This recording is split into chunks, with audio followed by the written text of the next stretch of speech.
Just now when I was reflecting, that was 4 minutes and 33 seconds. And I got a little antsy.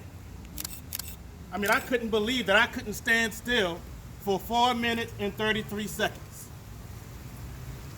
Now, as we reflect about George Floyd, he was on the ground for over 8 minutes, and I could not stand still for 4 minutes. I am so happy to see all of you out here taking a stand against racism and social injustice. When Arden emailed me about coming to speak, I didn't know what to say. I was honored, but I was nervous because I didn't know what I was going to say. I have been reflecting since this happened. But this has happened for so many years. For over 400 years, racism has existed. But with you, all of you, taking a stand, we can make a change. But the one thing about making a change, it doesn't happen overnight. It's not going to happen tomorrow. It's not going to happen in July. We have to continue to fight in 2021, 2022, 2023. Because when you...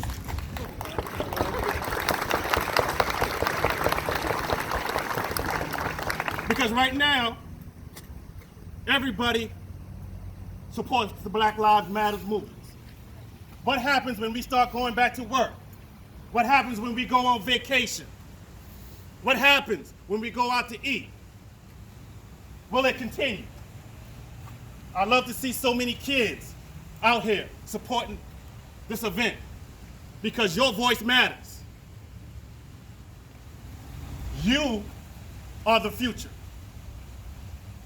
You're going to have these difficult conversations, just like I'm going to have these difficult conversations. Racism should not exist in an individual or an institution in our society. It should not exist.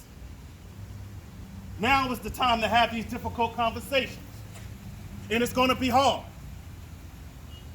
It's going to challenge some of you. Some of you may get a little sensitive. But for 45 years, I have been scared when I get pulled over or if I'm walking late at night. For 45 years. Hopefully, everyone will start to understand how I have felt for 45 years.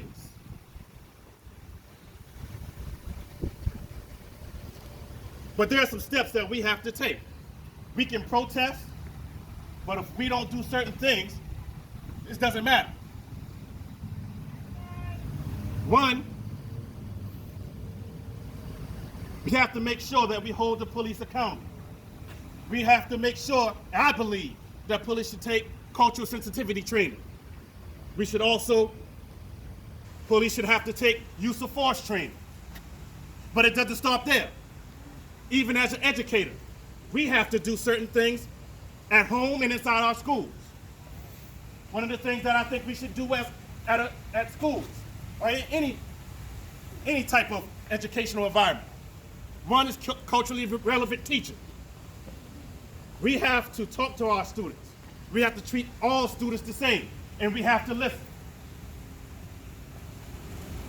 Everyone has implicit biases, but we are afraid to talk about those biases. But we have to have these conversations at home, inside the school,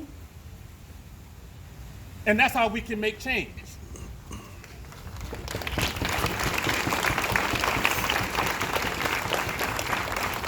Lastly, to all my students, young kids, this education is very important.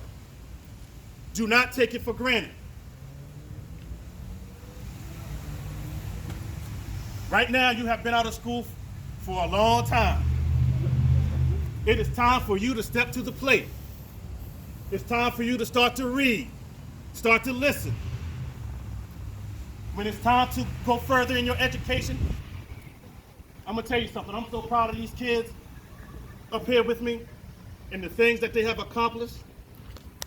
And I want to be proud of you also.